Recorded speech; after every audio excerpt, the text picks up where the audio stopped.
You're also from Saskatchewan, Devin. Tell me, are all prairie boys handsome? I'm just going to absorb that. I'm just going to let that wash over me. Absolutely.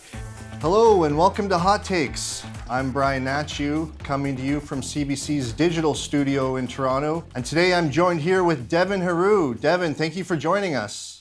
A pleasure on the Champs-Élysées. Can you imagine this, Brian? One of the most famous avenues in the world shut down, spectators, fans milling about. When can you have this entire avenue to yourself? And of course, that's what's going to be the case for the Paralympians in the opening ceremony. It is awesome.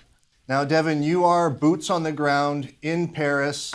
Please tell us, what's the vibe there like? Is there a Paralympic buzz in the city? There absolutely is. You know, these are my fourth consecutive games where I'm covering both the Olympics and Paralympics. And perhaps in the past there have been this feeling of, well, the party's over after the Olympics and, oh, now we have to prepare for the Paralympics. But the sense I get here in Paris is that this city and this country is ready to once again wrap its arms around the games. They're ready to have a party everywhere you go, in the streets, on the metro. There's this wonderful campaign, this slogan, "Game is not over." 4,400 athletes from around the world. And of course, Brian, 126 wearing the maple leaf from Team Canada. For our viewers at home, who should they be paying close attention to? All of them.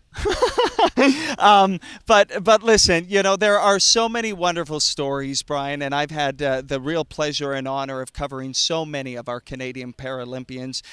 You know, I know Canada loves to rally around a team. We have 5 teams competing here in Paris. I have a soft spot for the Canadian women's goalball team. Of course, I was with them in Santiago when they qualified for these games, beating the Americans. That was a sweet victory for them. The sitting volleyball team, those women, they are committed. 11 of the 12 players on that team were in Tokyo. They had a 4th place finish there, their best finish ever.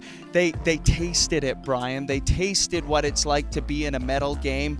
Now they want to reach the podium here in Paris. I could talk about the wheelchair basketball teams. Katie Dandenau from Pender Island, British Columbia, is a star. Patrick Anderson, he's going to be one of the flag bearers for the opening ceremony in his 6th Paralympics. Should I keep going? Listen, everywhere you look, there is Canadian talent on this team. I haven't even talked about para-athletics and para-swimming at La Défense Arena. So I think this is going to be an extraordinary games for Team Canada. They are so ready, and they are so ready to have family, friends, and fans back in the venue to motivate them to what I expect will be some memorable performances here. Sounds excellent. You're very excited. I love to see that.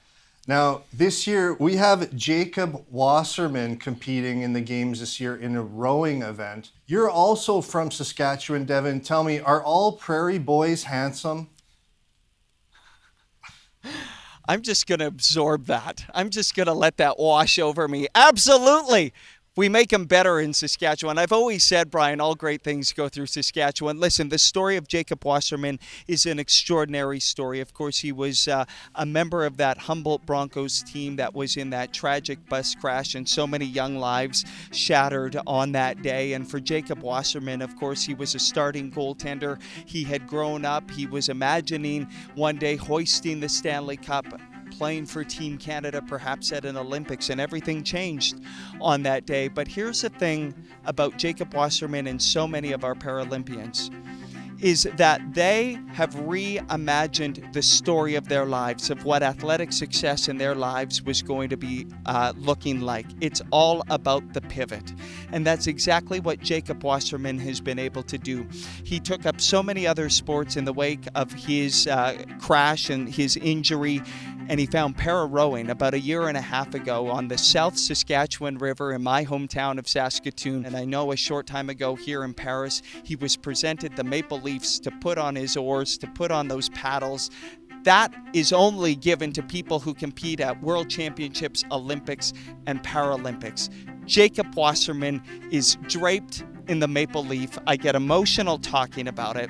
I get goosebumps for him because he reminds us all that we should never give up on our dreams, and his story is going to serve as one that we should all follow here when he takes to the water Friday morning in his first Paralympic Games. He'll have his family and the entire country at his back as he takes to the water in his first Paralympics. Excellent, Devin. Thanks for the update. We'll all be watching very closely. I'll let you get back to Paris. Enjoy some baguettes and some excellent coffee out there for me. I wish I was there. That's all the time we have today for Hot Takes, but thank you for coming in. Thank you, Brian.